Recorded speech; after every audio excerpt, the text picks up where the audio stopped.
নমস্কার বন্ধুরা, আমি শ্রীময়ী। সামনেই তো সব বড় বড় পরীক্ষাগুলো করা নাড়ছে।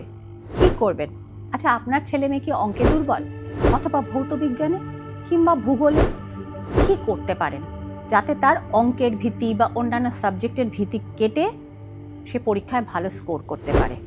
যে সাবজেক্টে বন্ধুরা আপনার ছেলে মেয়ে দুর্বল, সেই বইটির ভেতরে একটি ময়ূরের পালক নিয়ে 3 দিন বইটিকে বন্ধ করে রাখুন। এবং কোথায় রাখবেন? অবশ্যই মা সরস্বতীর পায়ে। 3 দিন ওই ময়ূরের পালকটি বন্ধ রাখার পর বইটি খুলে ময়ূরের পালকটিকে নিয়ে তার পেন্সিল বক্সে ঢুকিয়ে দিন। এরপর পড়াশোনা চালিয়ে যান।